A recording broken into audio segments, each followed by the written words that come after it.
গ্যাসের রসায়ন চ্যাপ্টারের একটা অঙ্ক, ঠিক আছে? কি বলেছে অঙ্কটা দেখ, ৭৬ সেমি পারস্তম্ভ চাপে এবং ২৭ ডিগ্রি সি তাপমাত্রায় নির্দিষ্ট পরিমাণ গ্যাসের আয়তন ২০০ সিসি। যদি গ্যাসটির চাপ ৩৮ সেমি হয় তাহলে ৮৮ সেমি পারস্তম্ভ এবং তাপমাত্রা ১২৭ ডিগ্রি সি এ পরিবর্তিত হয়, তবে গ্যাসটির আয়তন কত বলেছে, তাই তো? কত সালে আছে? মাধ্যমিক ২০২৫ এর।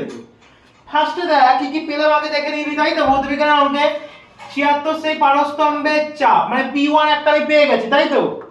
আবার দেখ ২৭ ডিগ্রি সি, এটাকে আমাকে এটা তাপমাত্রা বলেছে, T1 আমি পেয়ে গেছি ২৭ ডিগ্রি সি, এটা আমাকে কেলভিনে নিয়ে যেতে হবে।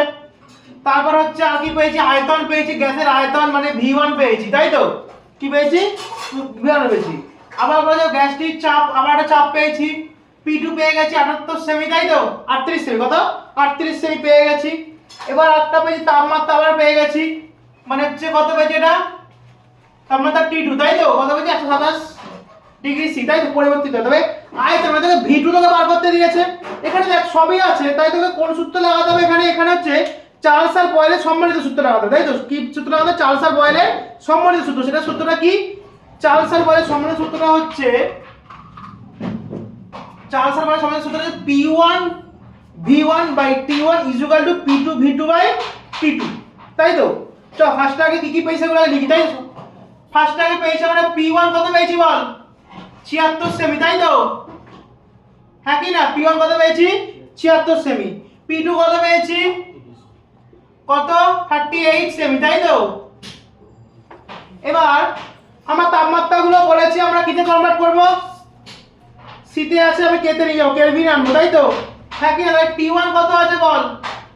২৭ ডিগ্রি সি, তাহলে এটা কি করব? 200 কেলভিন এর কি কত? 273 এর সাথে 27, তাই তো?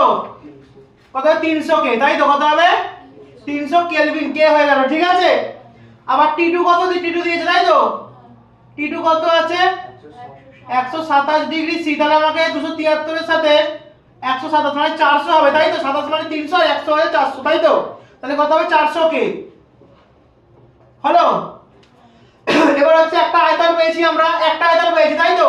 200 সিসি মানে V1 পেয়েছি, তাই তো? V1 কত? 200 সিসি।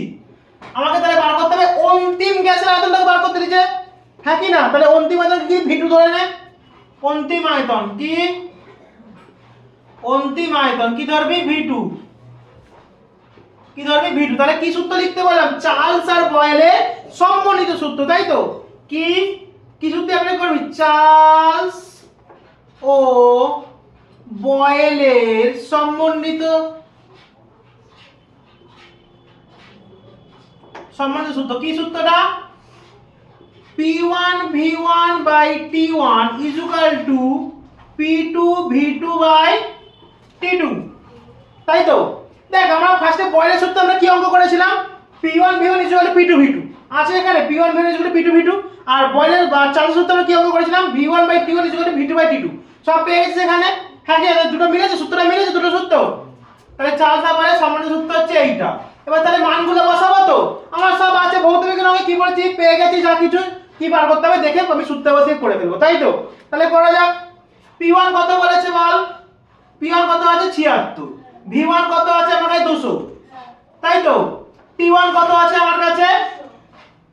300। এবার আমার কাছে A কত আছে? P2 কত আছে? 38, তাই তো? আর আমার কাছে V2 আমাকে বার করতে হবে, অন্তিম আয়তন, তাই তো? V2 আমাকে বার করতে হবে। আর তারপর আর কি দিয়েছে? আর T2 কত আছে? 400। দেখ কাটাকুটি করব, এই শূন্য এই শূন্য এই শূন্য এই শূন্য কাটাকুটি করলাম, ঠিক আছে? তাহলে উপরে তাহলে কি পড়ে? 76 আর 2 এ কত হয়? 76 আর 2 এ কত হয়? কত কোণে 12 সাথে 7 14 152, তাই তো? কত হয়? 152 বাই নিচে কত থাকবে? 3 হয়েছে। আর এখানে 38 V2 গুণে আছে, তাহলে 38 V2 হয়ে যাবে খালি, বাই নিচে কত থাকবে? 400। এবার আমি কি করি? কোণাকুণি গুণ। এবার কি করব? কোণাকুণি গুণ করব আমি, তাই তো? কোণাকুণি গুণ করব, তাহলে কত হয়? 100% আমার 4 গুণ কর, তাহলে পরে দুটো শূন্য দিয়ে দিবি, হ্যাঁ কি? 100% 4 গুণ করলে কত হয়? 4 দুগুণে 8, 4 5 গুণ 6 থাকে 2 4 5 6 608, তাই তো? বা দুটো শূন্য বসবে। আর 38 এর 3 গুণ করলে কত হয়? 324 হাতে কিন্তু 3 9 10 আর 114 তাই তো, তাহলে 114 V2 তাই তো, 114 V2 ইকুয়াল কত হবে?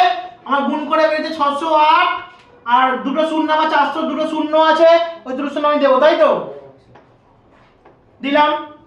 এবার হচ্ছে এর নিচে চলে যাবে 60,800 নিচে চলে যাবে, কত হয় 60,800 বাই কত 114, আমাকে ভাগ করে বলতো তোরা কত আসছে? 533.33 সিসি তাই তো, 533.33 সিসি, এটা অ্যানসার। ঠিক আছে, এটা অ্যানসার। তোরা অ্যানসার করে এখন লিখবি, তোরা কি লিখবি? তোরা লিখবি তাহলে গ্যাসটির আয়তন, তাহলে উত্তর তাহলে কি লিখবি? গ্যাসটির আয়তন, লাস্টে উত্তর কি লিখবি? গ্যাসটির আয়তন তাহলে কত হবে? কত? 533.33 সিসি তাই তো, হয়েছে?